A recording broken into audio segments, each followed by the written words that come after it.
नमस्कार, video bulletin में आप सभी का स्वागत है। पेश है आज के मुख्य समाचार। विगत 26 अप्रैल को संसदीय चुनाव हेतु हुए मतदान की मतगणना आगामी 4 जून को विद्यापीठ मार्ग स्थित लोकशाही भवन में होनी है, जिसे ध्यान में रखते हुए शहर यातायात पुलिस के सहायक पुलिस आयुक्त कार्यालय की ओर से प्राप्त रिपोर्ट के आधार पर जिलाधीश व जिला निर्वाचन अधिकारी कार्यालय ने पुराना भियानी चौक से लेकर विद्यापीठ गेट की ओर जाने वाले मार्ग को सभी तरह के वाहनों की आवाजाही के लिहाज से बंद रखने का निर्णय लिया है और इस बारे में एक अधिसूचना भी जारी की गई है, जिसके मुताबिक 4 जून को सुबह 6 बजे से मतगणना की प्रक्रिया खत्म होने तक यह प्रतिबंधात्मक आदेश जारी रहेगा और भियानी चौक से विद्यापीठ चौक के बीच सभी तरह के वाहनों की आवाजाही हेतु रास्ते को बंद रखा जाएगा। तपोवन गेट परिसर के आसपास स्थित रिहायशी इलाकों सहित मार्डी की ओर से आने वाले वाहनों के लिए पर्यायी रास्तों का प्रयोग करने की व्यवस्था जिलाधीश कार्यालय द्वारा उपलब्ध कराई गई है। यह आदेश एम्बुलेंस व अग्निशमन वाहनों सहित कानून पर अमल करने वाले अत्यावश्यक सेवा के वाहनों पर लागू नहीं रहेगा। इसके अलावा लोकशाही भवन पर महत्वपूर्ण व अति महत्वपूर्ण व्यक्तियों के आगमन व निर्गमन के समय हालात के मुताबिक यातायात को छोड़ने, रोकने व अन्य मार्गों पर रोकने का अधिकार जिलाधीश की अनुमति से यातायात पुलिस विभाग को दिया गया है।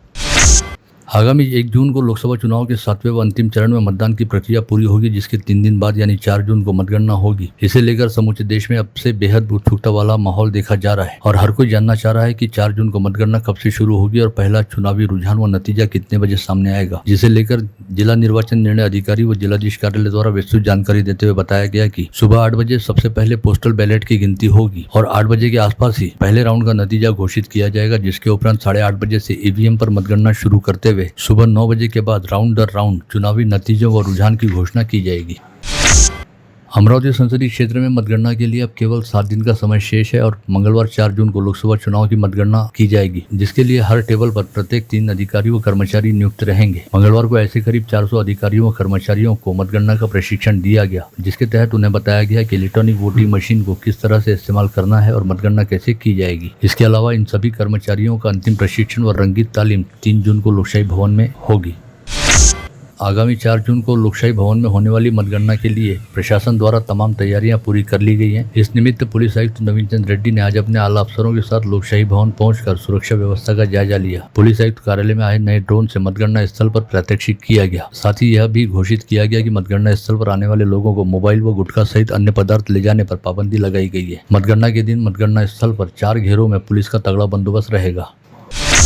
आसमान से आग बरसने का तीव्र अनुभव करने वाले विदर्भवासियों को, खासकर पश्चिम विदर्भ के लोगों को मंगलवार से राहत मिलने के बाद पारा 44 डिग्री के आसपास कायम रहने की जानकारी शिवाजी कृषि विद्यालय के मौसम विशेषज्ञ अनिल बंड द्वारा दी गई, जिन्होंने बताया कि रात के तापमान में 2 डिग्री की गिरावट दर्ज की गई है। रात के समय अमरावती का न्यूनतम तापमान 25 डिग्री रिकॉर्ड किया गया। महानगर पालिका स्थापना से पदोन्नति पर उपायुक्त की नियुक्ति मिलने पर योगेश पिठे को प्रशासन उपायुक्त तथा नरेंद्र वानखड़े को सामान्य उपायुक्त पद की जिम्मेदारी सौंपी गई। हालांकि पिठे के छुट्टी पर रहने के कारण मुख्य लेखा परीक्षक श्याम सुंदर देव अभी भी यह जिम्मेदारी संभाल रहे हैं। प्रदेश के कई हिस्सों में सूखे जैसे हालात बने हैं और जलस्तर कम होकर भूजल का स्तर लगातार घट रहा है। ऐसे में कांग्रेस ने सूखाग्रस्त क्षेत्रों का दौरा करते हुए सरकारी कामकाज व सहायता पर रिपोर्ट बनाने हेतु कहा है, जिसके तहत कांग्रेस के प्रदेशाध्यक्ष नाना पटोले ने अमरावती संभाग की जिम्मेदारी कांग्रेस नेत्री व विधायक यशोमती ठाकुर को सौंपी है। यह समिति संभाग के सभी सूखाग्रस्त इलाकों का दौरा करेगी। शिवसेना उबाटा की विद्यार्थी सेना के शहर प्रमुख योगेश सोलंके व विभागीय सचिव सागर देशमुख के नेतृत्व में सैकड़ों विद्यार्थियों ने आज विद्यापीठ पर मोर्चा ले जाते हुए मूल्यांकन व पुनर्मूल्यांकन में उत्तीर्ण विद्यार्थियों का पूरक परीक्षा शुल्क वापस लौटाने की मांग उठाई। शिवसेना के जिला प्रमुख गोपाल पाटिल अरबट द्वारा कृषि अधिकारी को ज्ञापन सौंपते हुए मांग उठाई गई कि कृषि केंद्र संचालकों द्वारा किसानों को परेशान न किया जाए, साथ ही खरीफ सीजन दौरान किसानों को सभी तरह से सहायता उपलब्ध कराई जाए। तिवसा तहसील के मोजरी गांव में वक्त बेवक्त बत्ती गुल हो जाने के चलते लोग बाग काफी परेशान हो गए। ऐसे में ट्रांसफार्मर की समस्या को लेकर संतप्त हुए मोजरी गांव वासियों ने महावितरण कार्यालय पर हल्ला बोल करते हुए अधिकारियों को जमकर आड़े हाथ लिया। नांदगांव खंडेश्वर तहसील के कोहला जटेश्वर गांव से सटका सुनील लावंगे के खेत में मोबाइल टावर का काम बंद कराने की मांग को लेकर गांव वासियों ने जिलाधीश सौरभ कटियार को ज्ञापन सौंपा और इस काम को तत्काल बंद कराए जाने की मांग उठाई।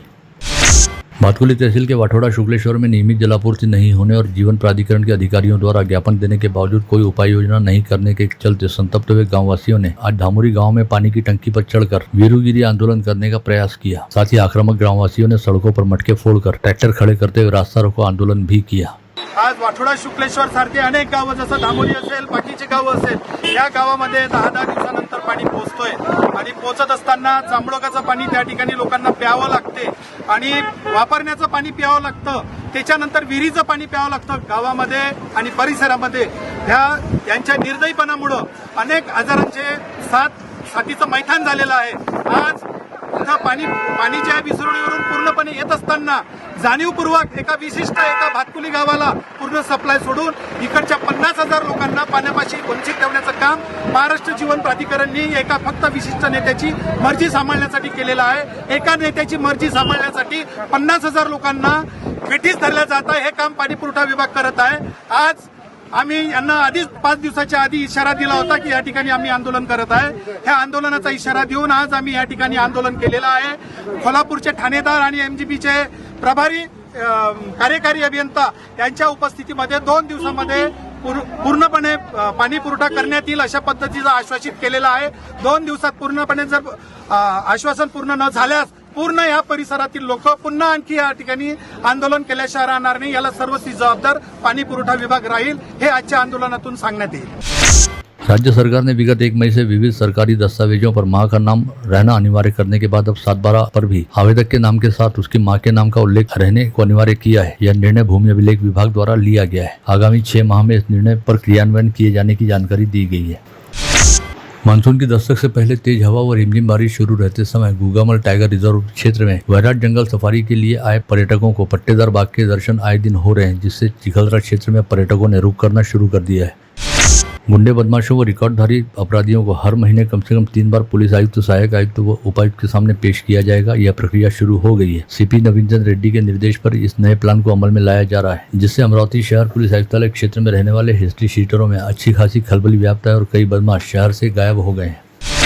पोरा घाट स्थित वाघामाता मंदिर के निकट आज सुबह 2 कारों के बीच आमने सामने की जोरदार भिड़ंत हुई, जिसमें योगेश गावंडे नामक युवक की मौत हो गई. वहीं एक महिला सहित अन्य 2 युवक बुरी तरह घायल हो गए. पता चला कि अकोट के मरोड़ा गांव में रहने वाले योगेश गावंडे अपने 2 चचेरे भाइयों शुभम गावंडे व अक्षय गावंडे के साथ अपनी स्विफ्ट कार में सवार होकर बीज खरीदने हेतु अकोट से निकलकर अमरावती व पोहरा होते हुए यवतमाल की ओर जा रहे थे. वहीं दूसरी ओर टाटा नेक्सा कार में सवार होकर एक परिवार अमरावती की ओर आ रहा था. पोहरा घाट में वाघामाता मंदिर के पास घुमावदार मोड़ पर इन दोनों कारों के बीच आमने सामने की भीषण टक्कर हुई, जिसमें योगेश गावंडे की मौके पर मौत हो गई. वहीं स्विफ्ट कार में सवार शुभम गावंडे व अक्षय गावंडे सहित नेक्सा कार में सवार परिवार की एक महिला गंभीर रूप से घायल हुए. साथ ही नेक्सा कार में सवार अन्य 2 लोगों को छिटपुट चोटें आई.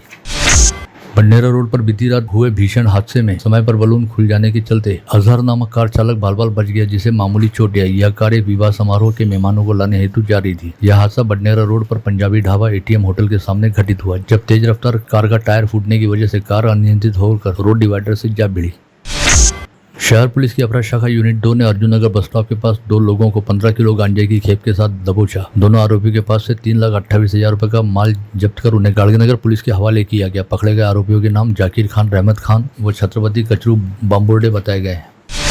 तिवसा के निकट नमस्कारी गांव में रहने वाले बाबाराव पारिसे नामक 55 वर्षीय व्यक्ति की विगत 27 मई की रात किसी अज्ञात व्यक्ति ने धारदार हथियार से सपासप वार करते हुए हत्या कर दी. बाबाराव पारिसे का शव वर्धा नदी के सूखे पात्र से बरामद हुआ. पुलिस मामले की जाँच कर रही है.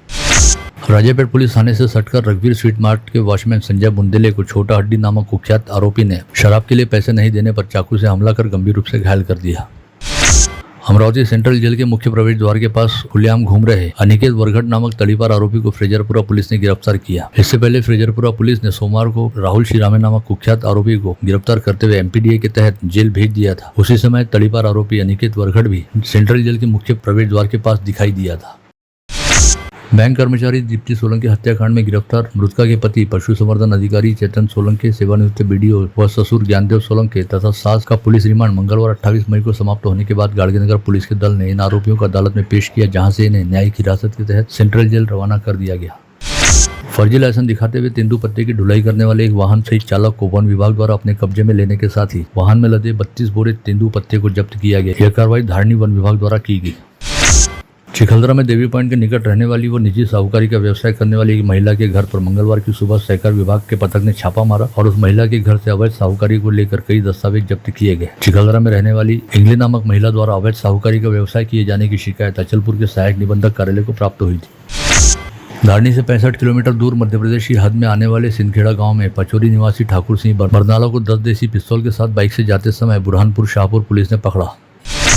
मोबाइल के व्यापार में लाखों रुपयों का लेन देन करने के बाद एक कारोबारी ने दूसरे कारोबारी को लाखों रुपए की चपत लगाई, साथ ही अपनी दुकान भी बंद कर दी. ठगे गए व्यापारी की शिकायत पर राजेपेट पुलिस ने नवसारी रोड स्थित विद्युत कॉलोनी में रहने वाले अक्षय फिस्के के खिलाफ धोखाधड़ी का मामला दर्ज किया है. धामणगांव रेलवे उपज मंडी में 64 वर्षीय व्यापारी ने वहीं के ही 16 अड़त व्यवसायियों के पैसे डुबाए ऐसी शिकायत दर्ज कराई गई है। पवन लाहौटी नामक अड़त व्यवसायी की शिकायत पर दत्तापुर पुलिस ने चंद्रशेखर पसारी नामक व्यापारी के खिलाफ जालसाजी का मामला दर्ज कर उसे गिरफ्तार किया है।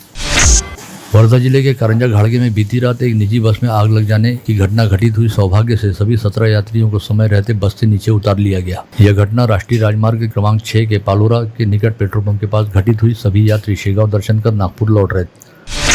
नागपुर की अदालत में वकीली करने वाले 27 वर्षीय अक्षय रंगारी की चलती ट्रेन से नीचे उतरने का प्रयास करते समय हुए हादसे में मौत हो गई। यह घटना सोमवार की रात वर्धा रेलवे स्टेशन पर घटित हुई।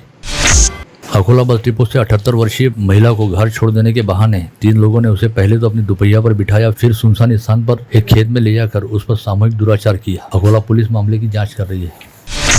बुल्ढाना जिले की संग्रामपुर तहसील के रिंगनवाड़ी गांव में सचिन पेठारे नामक खेतिहर मजदूर की तीव्र उष्माघात के चलते मौत हो जाने की घटना सामने आई है। तामगांव पुलिस ने आकस्मिक मौत का मामला दर्ज किया।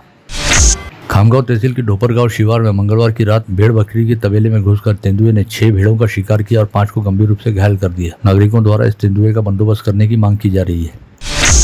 यवतमाल की अवधूतवाड़ी पुलिस ने पेशेवर चोरों की दहशत को खत्म करने हेतु चोरों के गिरोह के 5 सदस्यों को हिरासत में लिया, जिनके जरिए चोरी के 8 मामलों का पर्दाफाश हुआ। साथ ही इन 5 लोगों के पास से 4.5 लाख रुपए का माल भी बरामद किया गया। वाशिम जिले की कारंजा तहसील अंतर्गत पोहा गांव में समृद्धि एक्सप्रेस हाईवे पर सड़क किनारे खड़े ट्रक से दूसरा ट्रक आकर टकरा गया, जिससे केबिन में फंसकर चालक की मौत हो गई। गन्ना लेकर जा रहे और सड़क किनारे खड़े ट्रक को पीछे से प्याज लेकर आ रहे ट्रक ने जोरदार टक्कर मारी, जिसके चलते प्याज लदे ट्रक का केबिन तहस नहस हो गया और चालक व क्लीनर ट्रक के केबिन में फंस गए, जिससे चालक की मौत हो गई।